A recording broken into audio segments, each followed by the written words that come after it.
নমস্কার। কালচারাল টকিজের এক নতুন পর্বে আপনাদের সবাইকে স্বাগত। সম্প্রতি ব্যান্ডেল দিশারির আয়োজনে কুশারি সেন্টেনারি হলে আয়োজিত হয়ে গেল ভারতভূমি নাট্য উৎসব 2024। ছিল সেমিনার সহ একগুচ্ছ নাটক। চলুন দেখে নেওয়া যাক এই অনুষ্ঠানের কিছু ঝলক।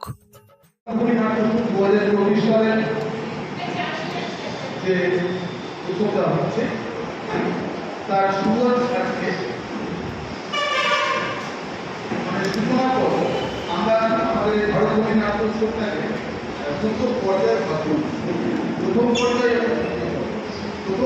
আমরা এখানে আমরা এখানে প্রতিটি আমরা বছরে একবার পরে এক্সপ্রেসে আমরা থিয়েটারের কাজ করি। তো আমরা প্রথম পর্যায়ে এখানে চলি ঘরোয়াভাবে সবাই আমরা নিজেদের মতো করে আমরা এখানে নেওয়ার চেষ্টা করব। আর দ্বিতীয় পর্যায়ে আমাদের যে অনুষ্ঠানটা হবে সেটা আমাদের ছোট রবীন্দ্র ভবন। সবাইকে ধরে হাতটা দেবেন।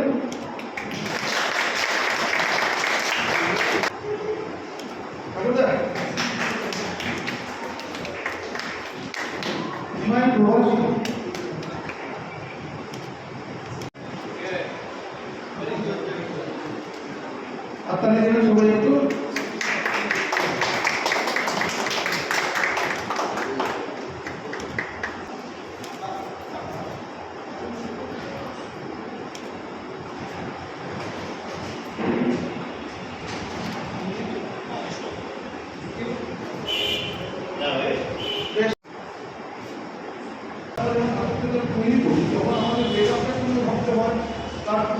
ভাবি একটা লাইব্রেরিতে লাইফটা দেওয়া আছে আপনি এখানে ডিজাইন করে একটু আলোচনা করবো, কিন্তু কখনো মেকআপের সঙ্গে লাইব্রেরির আলোচনা হয় না।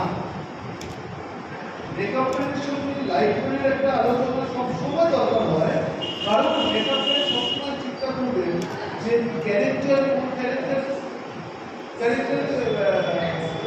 কি ওই ক্যারেক্টারের ভিতরে কি আপনি কি রঙ দেবো, কোন রঙটার ভিতরে কোন আকাশে লাইব্রেরির পিছনে আমরাই দুজন মানুষ যারা কিন্তু 90-এর দশকে একে অপরের সঙ্গে আলোচনা করতাম। তখন এত কমার্শিয়াল থিয়েটার ছিল না, বেশিরভাগ ছিল গ্রুপ থিয়েটার, এবং গ্রুপ থিয়েটার মানে মফস্বলের ছোটো ছোটো দল। আলো রিহার্সালের তো প্রশ্নই নেই, মেকআপের তো আরও দরকারই না। আলো রিহার্সাল এখন তবুও হয়, কিন্তু মেকআপ নিয়ে সত্যিই হয় না। খুব কম দল আছে যারা একটা মেকআপ রিহার্সাল করে, কিন্তু সেটা মেকআপ রিহার্সাল হয়, সেটা করে ক্লোজ ডোর কিছু মানুষকে ডেকে এনে তাদেরকে দেখানোর জন্য। কিন্তু আমি এবং শ্যামাদা আমরা তখন বিভিন্ন গ্রুপে, আমাদের এই চন্দ্রনগর, চুচুড়ো, ব্যান্ডের, বাঁশবেড়িয়া, এই সমস্ত বিভিন্ন গ্রুপের যখন শ্যামাদা এবং আমি একসঙ্গে মেকআপ এবং আলো করতাম, শ্যামাদা এবং আমি কিন্তু দুজনেই দুজনের সঙ্গে আলোচনা করতাম। শ্যামাদাই এসে প্রথম আমাকে বলতো, তুই এই সিনটা কী ভেবেছিস। দুজনের সম্পর্ক, এই সম্পর্কটা এতটাই গভীর যে আমাদের ব্যক্তিগত সম্পর্কটাও যেমন গভীর, সেরকম আমাদের এই থিয়েটার মাধ্যমে সম্পর্কটা গভীর হলে তবে একজন আর্টিস্ট আরেকজন আর্টিস্টকে বলতে পারে যে একটু দেখ এইটা বোধহয় এইভাবে হলে আরও ভালো লাগবে মনে হচ্ছে। এটা কিন্তু সম্পূর্ণটা থিয়েটারের স্বার্থে। লেখক লেখার পর, লেখক কিন্তু একটা দৃষ্টিতে লেখে, সবটা কিন্তু লেখে দেখতে পায় না। যিনি পরিচালক নাটকটা করে সিদ্ধান্ত নেন যে এই নাটকটা আমি করব, সেই পরিচালক কিন্তু প্রথম পুরো থিয়েটারটা একটা চোখে দেখতে পায়, ভাষা কিন্তু পুরোটা দেখতে পায়। এই আলো, এই মঞ্চ, এই চরিত্র, ওকে আমার দলের ও আছে, ওকে দিয়ে এটা করাবো, ওকে দিয়ে এটা করাবো, এইখানটা একটু এইরকম মিউজিক হলে ভালো হয়। এই পুরো ভাবনাটা কিন্তু একজন পরিচালকের আছে। স্টেজ, মিউজিক, মেকআপ, ড্রেস, অভিনয়, কম্পোজিশন, সর্বোপরি লেখক যিনি নাটকটা লিখেছেন এবং ডিরেক্টর যিনি নাটকটা মঞ্চস্থ করাচ্ছেন সম্পূর্ণভাবে, এই সব কটা সাবজেক্টকে নিয়ে হচ্ছে থিয়েটার। তো আলো করতে গেলে কিন্তু আমি প্রথম ভাবি যে আমার কতটা এগোনো উচিত, এর বেশি কিন্তু আমি এগোবো না। এর বেশি এগোলে আলোটা লোকের চোখে এসে যাবে, কিন্তু থিয়েটারটা সেখানে গৌণ হয়ে যাবে। কেন বললাম 100% আমি মহোদয়ের সঙ্গে সহমত। আমাদের মফস্বলের ছেলেরা মাচাপাটি। মাচাপাটি শব্দটা শুনতে খারাপ লাগলে এটা কিন্তু বাস্তব। আমি যখন একটা আলোর ডিজাইন করি, আমি একটা ডিজাইন করি আমার নিজের জন্য, যেটা আমার নিজের শহরে হয় চন্দননগর রবীন্দ্রভবন বা চুঁচুড়া রবীন্দ্রভবন। ওই নাটকটাই কিন্তু আমাকে আর একটা ডিজাইন করে রাখতে হয়। প্রথম নাটকে হয়তো আমি 40টা আলো ব্যবহার করলাম, ওই নাটকটাই কিন্তু আমাকে তৈরি করে রাখতে হয় মাত্র 4টে আলো দিয়ে ওই নাটকটাকে চালাতে হবে। এটা কিন্তু আমাদের ভেবে রাখতে হয়। আলোর সঙ্গে নাকি মেকআপের একটা সম্পর্ক আছে, তো আমি বলেছি। আবার আমার এই মুহূর্তে মনে হলো কিসের সম্পর্ক? কোনো সম্পর্ক নেই। আলোর সঙ্গে মেকআপের আবার কিসের সম্পর্ক? না, সম্পর্ক তো কোনো সম্পর্কই নেই আমার মনে হলো, এই মুহূর্তে মনে হচ্ছে। তো কেন নেই বা সত্যি আছে কি না এটা নিয়ে একটু শ্যামাদা মেকআপের সঙ্গে আলোর যে সম্পর্ক আছে বা নেই, শ্যামাদা আমার এই ভুলটা ভাঙাক বা আমাকে সঠিক জায়গায় নিয়ে আসুক। যে কালার ব্যাপারটা আছে, প্রত্যেকটা সেটের গা থেকে একটা কালার রিফ্লেকশন হয় লাইটে। সেই লাইটটা যদি আমার মুখে যদি আমি সেইভাবে মেকআপে না করি তাহলে প্রকাশ হবে অনেক। এবং আজকালকার যুগে যেহেতু ফ্লোরোসেন্ট লাইট, তার জন্য মেকআপের খুব যত্ন সহকারে করতে হয়, কেননা তার একটা নিজস্ব গ্লোইং ভাব আছে। এখানে অন্য কিছু যেমন লাল চাপালে কালচেটে হয়ে যাবে, হলুদ চাপালে সবুজ ভাব এসে যাবে, এইরকম প্রকাশ হবে। এই জন্যে তখন আমাদের মাথায় চিন্তা করে করতে হয় যে কীভাবে মেকআপটাকে নিয়ে যাবো। 60% যেন প্রত্যেকের হাই লেভেল নাটকের থিয়েটারে সমান থাকে আলোতে, এইটা আমাদের ভাবতে হয় যেখানে আলোর ডিজাইন করতে হয়। আর যেটা নিয়ে আজকে আমাদের আলোচনা, আমি একটু আগেই বললাম যে আজ থেকে 30 বছর আগে শ্যামাদা আমি যখনই একসঙ্গে মঞ্চে পড়তাম, আমরা দুজনের মধ্যে পারস্পরিক আলোচনা করতাম। রেড হচ্ছে খুব মারাত্মক কালার, আমরা রেডেতেও কিন্তু এই ব্লুটা ব্যবহার করি, মানে মাস্কটা ব্যবহার করবো। কিন্তু এখনকার যে লাইট আমরা ব্যবহার করি তাতে এই সেলোবেন পেপারটা এইভাবে দিলে আপনি মানে নিশ্চিত থাকুন 30 থেকে 45 সেকেন্ডের মধ্যে পেপারটা ধুম করে চলে যাবে আজকের দিনে দাঁড়িয়ে। আপনার ক্লাসে যে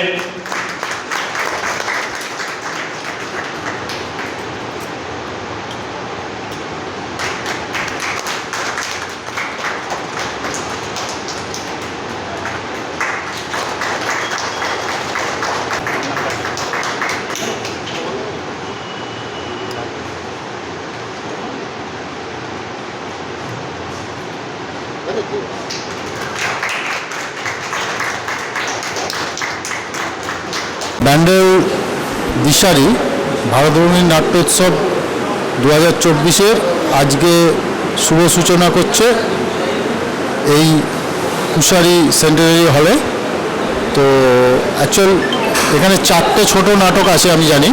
এই 4টে নাটকের আগে একটা গুরুত্বপূর্ণ একটা আলোচনার ব্যবস্থা করেছেন ব্যান্ডেল দিশারি এবং তার কর্ণধার কমল পাল। সেটা হচ্ছে থিয়েটারে আলো এবং মেকআপ এই দুটোর পারস্পরিক সম্পর্ক।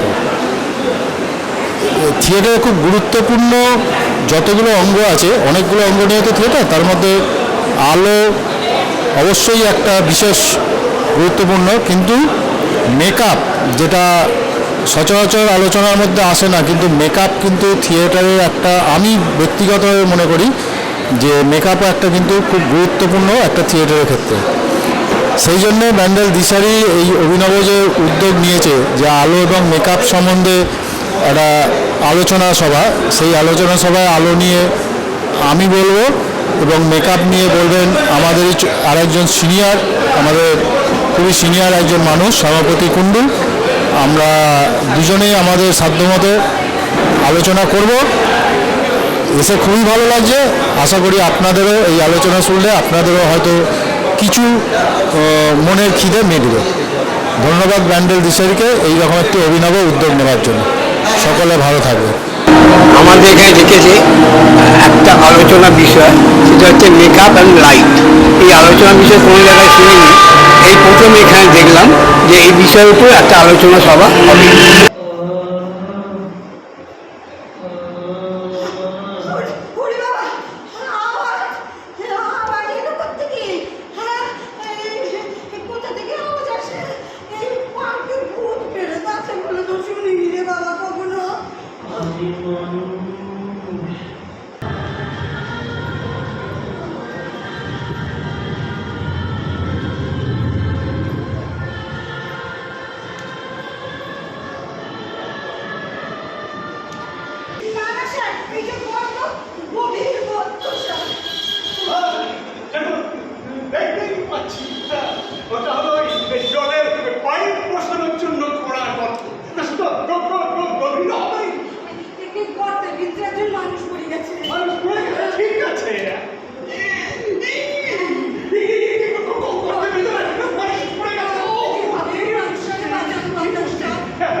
মানুষের জন্য কাজ করাটাই আমাদের একমাত্র কাজ।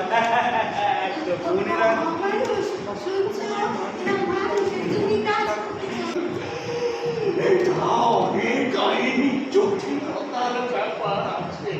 আমি এটাকে ওই আইন বিভাগে রেফার করে দিলাম। দেখো কত মানুষ এসে গেছে তোমার বাঁচানোর জন্য। বাবা, আপনারা কি শুধুই নাটক দেখবেন? আপনারা আসবেন না? আপনারা যদি আসেন তাহলে আমাদের মতো অসহায় মানুষগুলো আপনাদের জন্য বাঁচার আশা পাবে।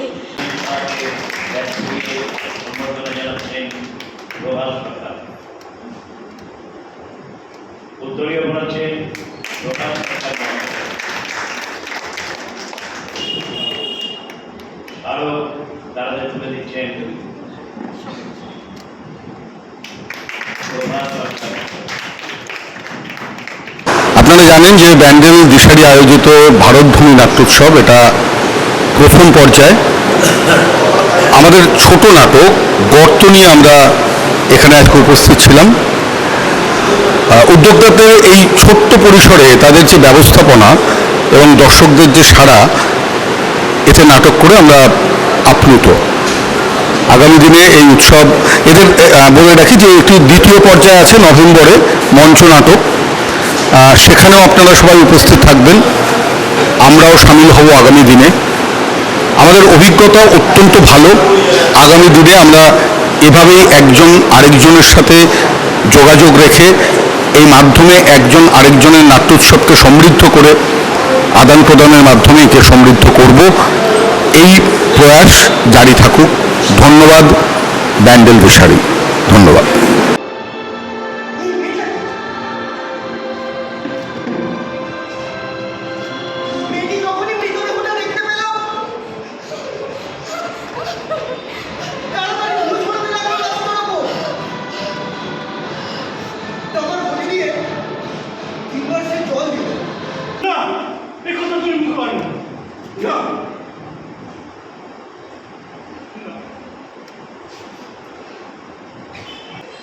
সত্যি আপনার ভাবে পুত্রবধূর প্রাণ নেবেন?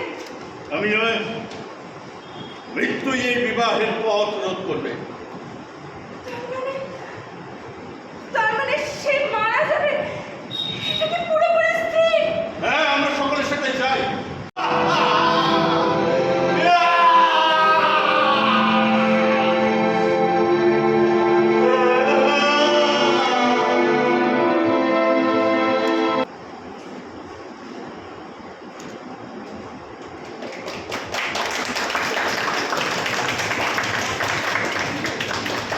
আমি জানি বাবা, তবু আমার মেনে নিতে অসুবিধা হচ্ছে। না না, কোথাও কোনো অসুবিধা নেই।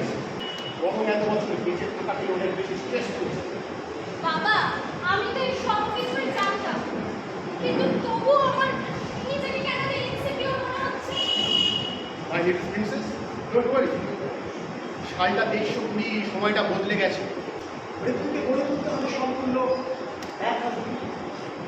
তাই দীর্ঘ গবেষণা করে আমি আবিষ্কার করেছি স্বপ্ন যন্ত্র, যার সফল প্রয়োগ ইতিমধ্যে হয়েছে মঙ্গল গ্রহে। স্বপ্নযন্ত্র এরকম নামকরণের কারণ কি? বলছি, আমি ভেবেছি ওর মধ্যে একজন কবির ডিএনএ। কবি?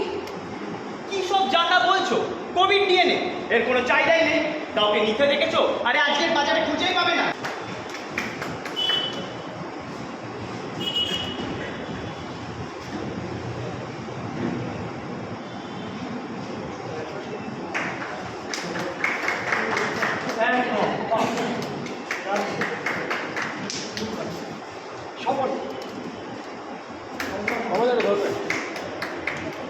ব্যান্ডেল দিশারি আয়োজিত এই যে ভারতভূমি রঙ্গ উৎসব, এখানে আজকে আমি এসেছি। আমি শ্রীরূপ এবং আমার সংগঠন চন্দননগর স্বপ্ননীর, আমরা এখানে একটি অনুনাটক পরিবেশন করব।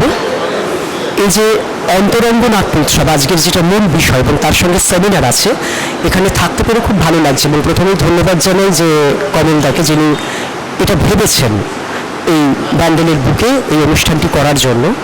আর দ্বিতীয়ত হচ্ছে শুভেচ্ছা জানাই যে সকল আমরা ছাড়াও, মানে চন্দননগর স্বপ্ননীল ছাড়াও অন্যান্য যে সকল সংগঠন আজকে এখানে পারফর্ম করবেন তাদেরকেও। আমরা আজকে এখানে যে নাটকটি পরিবেশন করবো এটি হচ্ছে স্বপ্ননীলের অনুনাটক, এবং প্রথমবার আমরা অনুনাটক করছি। সাধারণত আমরা বিভিন্ন এর আগে মঞ্চ নাটক, যেগুলো বড় নাটক, সেগুলো করে থাকি। ব্রেন ডেথ এই নাটকটি পরিবেশিত হবে। আশা রাখি সকলের ভালো লাগবে এবং এই ভারতভূমি যে রঙ্গ উৎসব তার আগামী যে দিনগুলো, এর পরবর্তী পর্যায়ে চুঁচুড়া রবীন্দ্র ভবনে হবে, সেখানেও ঠিক আজকের মতনই দর্শকের সমাগম ঘটবে। কারণ থিয়েটার সবসময় দর্শককে চায়, দর্শক ছাড়া থিয়েটার কিছুই নয়। সকলে ভালো থাকবেন। মাস্টার তার অস্ত্রাগার লুণ্ঠন, আর তোমরা আমাকে রক্ত দাও, আমি তোমাদের স্বাধীনতা দেব, নেতাজি সেই উদাত্ত গান। বাংলা ও বাঙালির আবেগ, স্বাধীন ভারতে স্বাধীন পতাকা, রবি ঠাকুরের গান। ভাবলেই গায়ে এখন কাঁটা দিও।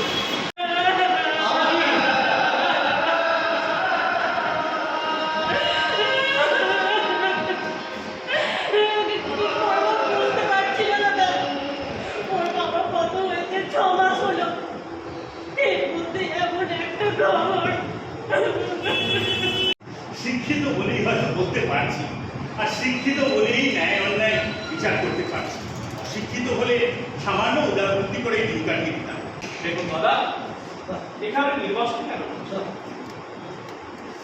দেখুন, নানান সমস্যার মধ্যে আমাদের জীবন চলে, আর তাছাড়া সন্তান বড় হলে তাদের মতামতের জন্য গুরুত্ব আছে।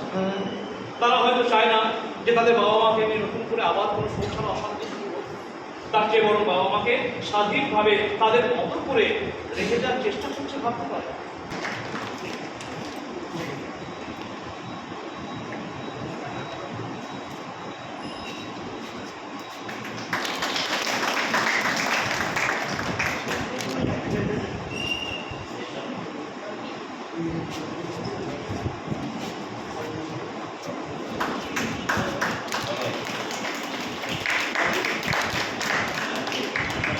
আমরা ব্যান্ডেল দিশারি নাট্য সংস্থা, আমরা প্রতি বছর আমরা আমাদের বার্ষিক নাট্যোৎসব আমরা করি। এবং এই বার্ষিক নাট্যোৎসব আমরা আমাদের নিজস্ব যে এলাকা অঞ্চল, সেখানে একটি বড় ফুটবল গ্রাউন্ড আছে, সেই গ্রাউন্ডেই আমরা প্রতি বছর করি। তো এবছর ওই ফুটবল গ্রাউন্ডে করার একটু অসুবিধে রয়েছে, যার জন্য আমরা এবছর আমাদের নাট্যোৎসব আমরা চুঁচুড়া রবীন্দ্র ভবনে করব 3 দিন। আমাদের নাট্যোৎসবটা যদিও মোট 4 দিনের নাট্যোৎসব। এই 4 দিনের নাট্যোৎসবের মধ্যে আমরা প্রথম পর্যায়ে এবং দ্বিতীয় পর্যায়ে, দুটো পর্যায়ে আমরা ভাগ করেছি। প্রথম পর্যায়টা আমরা ব্যান্ডেলে কুশারি যে সেন্টিনারি হল আছে, আমরা এই কুশারি সেন্টিনারি হলে আমরা প্রথম পর্বের নাট্যোৎসবটা প্রথম পর্বের করছি আজকে, অর্থাৎ আজকে 28শে অক্টোবর সোমবার। তো আজকে আমাদের নাট্যোৎসব চলছে।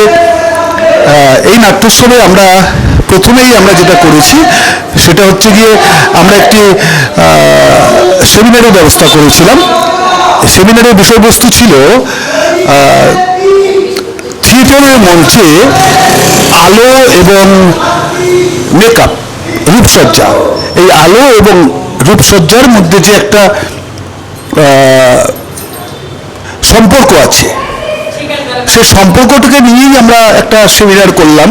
এবং সেই সেমিনারে ছিলেন এই অঞ্চলের থিয়েটারের খুব ভালো আলোকশিল্পী, খুব স্ট্রং আলোকশিল্পী আমাদের বাপি, যাকে আপনারা সিদ্ধার্থ শঙ্কর মণ্ডল বলে জানেন, এবং মেকআপ শিল্পী শ্যামাপদ কুণ্ডু, তারা আলোচনা করলেন।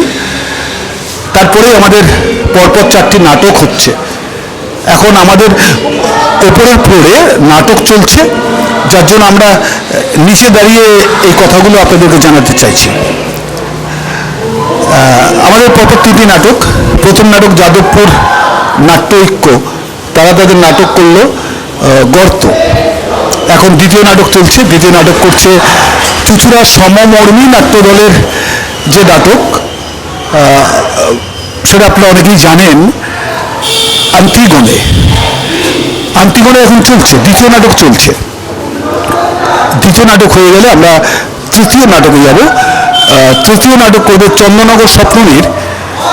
চন্দননগর স্বপ্নবীরের নাটক হবে, যে নাটকটির নাম হচ্ছে ব্রেন ডেথ। তো ব্রেন ডেথ হয়ে যাওয়ার পর আমরা আজকের অর্থাৎ এই 28শে অক্টোবরে আমাদের ভারতভূমি নাট্যোৎসবের যে প্রথম পর্যায়, এই প্রথম পর্যায়ের শেষ নাটক হবে চুঁচুড়ার চন্দ্রনগরের একটি নাট্যদল। তারা এই সবে 1 বছর হয়েছে তারা এই নাট্যদলটা তৈরি করেছেন, এবং তাদেরকে আমরা বলেছি আমাদের এখানে একটা নাটক, তাদের নাটক মঞ্চস্থ করতে। তারা এখানে যে নাটকটা করবেন তার নাটকের নাম হচ্ছে স্বাধীনতা.com। দলের নাম হচ্ছে গিয়ে কুশীলব চন্দ্রনগর। তো কুশীলব চন্দ্রনগরের নাটক স্বাধীনতা.com দিয়ে আমরা আমাদের প্রথম পর্বের ভারতভূমি নাট্যোৎসবের আমরা সমাপ্তি ঘটাবো। তারপরে হবে দ্বিতীয় পর্ব। দ্বিতীয় পর্ব হবে চুঁচুড়া রবীন্দ্র ভবনে। আগেই বললাম, সেটা হচ্ছে গিয়ে নভেম্বর মাসের 16, 18 এবং 19 তারিখ। তাই বলছি, আপনারা যারা এই ভিডিওটা দেখছেন, যারা শুনছেন, তাদের প্রত্যেককে বলছি আপনারা সকলে আসুন। আপনারা সকলে এসে আমাদের ওই চুঁচুড়া রবীন্দ্র ভবনে এই 3 দিন আসুন, প্রবেশ অবাধ। সকলের নাটক দেখুন, আমাদের ব্যান্ডেল দিশারির পাশে থাকুন। আমরা চাইবো আপনাদের সহযোগিতা, আপনাদের উষ্ণতা নিয়ে আমরা বেঁচে থাকতে, থিয়েটারটা নিয়ে আমরা বেঁচে থাকতে, থিয়েটারের সঙ্গে আমরা ওতপ্রোতভাবে আমাদের জীবনটাকে জড়িয়ে নিয়ে আমরা চলতে চাই। শুধুমাত্র আপনাদের ভালোবাসা, আপনাদের আশীর্বাদ আমরা চাইছি। আপনারা আসুন সকলে।